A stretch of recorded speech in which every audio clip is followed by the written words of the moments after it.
교육학을 너무 열심히 너무 오래 암기해왔는데 점수 못 받은 분들 너무 많이. 그게 나중에 시간을 덜 들이고 빨리 외울 수 있는 방법이 되더라고요. 저는 너무 중요하다고 생각합니다. 그러면 교육학 키워드들을 좀 암기를 잘하는 방법이 있을까요?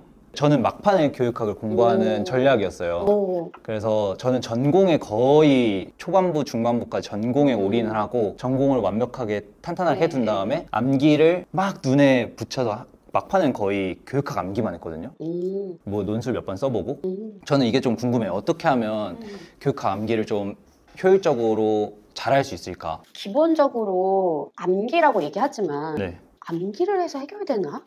그런 생각을 좀 해요. 네네. 왜냐면 이것은 숙지를 해야 된다. 이해를 해야 된다. 그러니까 암기를 하면 뭐 경향성이 좀 다를 수도 있지만 문제 자체를 이해하지 못하고 네네. 관련되는 거기에 맞춰서 쓰지 못해서 네네. 교육학을 너무 열심히 너무 오래 암기해왔는데 점수 못 받은 분들 너무 많이 봤어요. 맞아요. 네. 그러니까 반드시 이해를 해야 돼요. 네. 이해를 한다는 얘기는 전체를 다 깨고 있을 수는 없지만 어떤 맥락에서 이런 부분들이 강조되고 있고 그래서 이것이 어떻게 그 개념과 이론들이 연결되는지 하물며 이게 지금의 맥락에서 왜 강조되고 있는지 정도는 알아야 돼요. 그러고 나면 암기를 할 것이 별로 남지 않아요. 네네네. 예, 그러니까 사실은 제가 기본적으로 암기를 잘 못하는 사람이에요.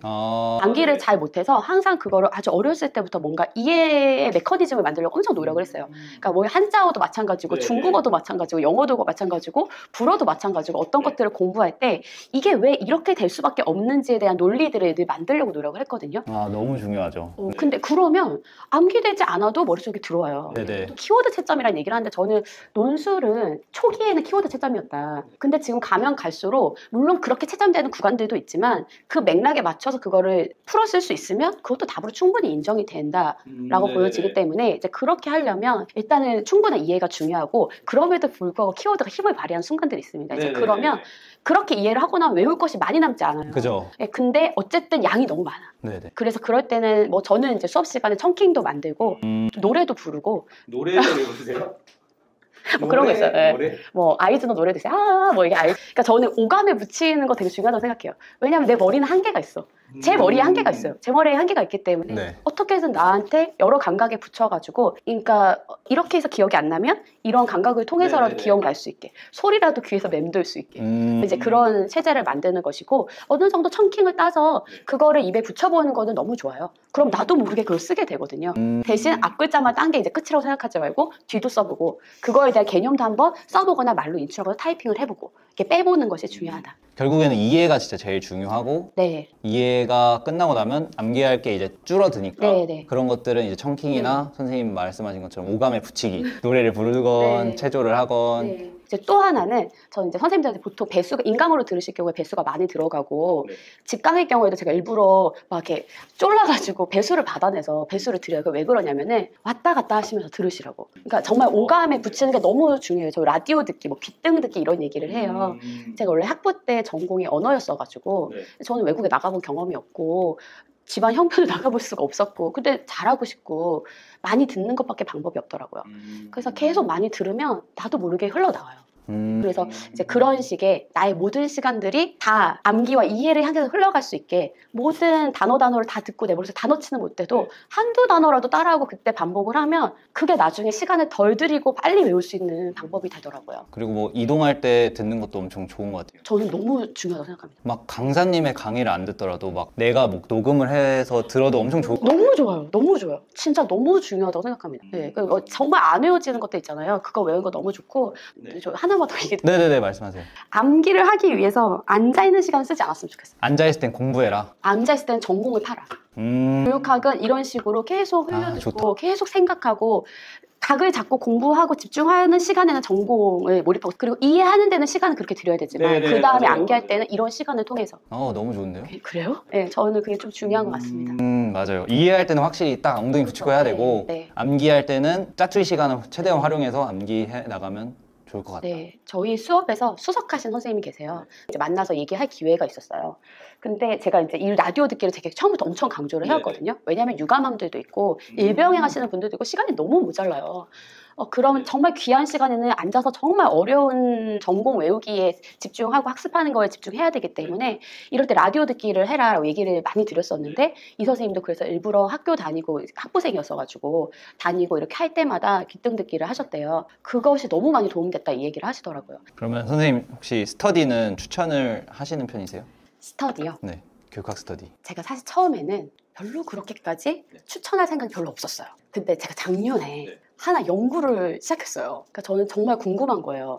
과연 같이 협력해서 공부한 스터디 집단이 학습자의 그 성적 향상에 도움이 될 것인가. 그래서 제가 합격한 집단 한 150명 정도를 대상으로 설문지를 보냈어요. 임고 합격한 사람들에게. 그래서 어떤 것이 도움이 됐는지, 어떤 뭐 정서 상태는 굉장히 많은 문항들이 있었는데 그중에 스터디에 관한 문항이 있었어요. 많은 분들이 스터디가 너무 도움이 많이 됐다라고 얘기하셨어요. 합격하신 선생님들은. 네.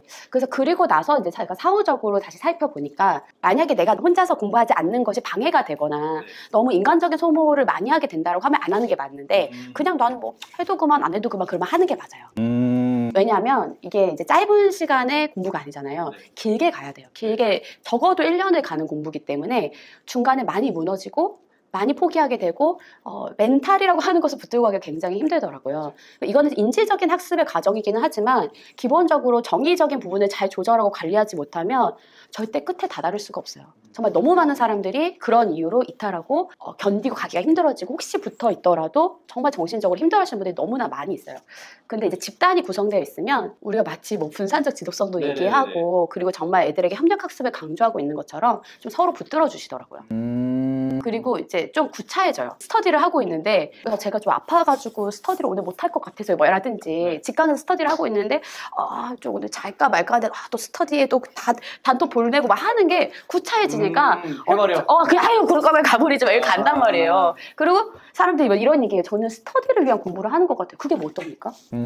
그렇게라도 하면 괜찮다. 근데 그렇지 않으면 포기하게 됩니다. 그러니까 저는 이제 생각하는 게 시스템의 힘이에요. 그러니까 자기 조절이고 자기 주도 학습의 과정인데 사실상 인간은 그렇게 강하지 않아요. 그래서 많이 그 조절 능력을 중간에 상실하게 됩니다. 나를 믿으면 안 된다. 늘 충동적인 내 자신에 대해서 아무리 제이여도 이걸 다 감당할 수가 없어요. 스스로 견제해야 돼요.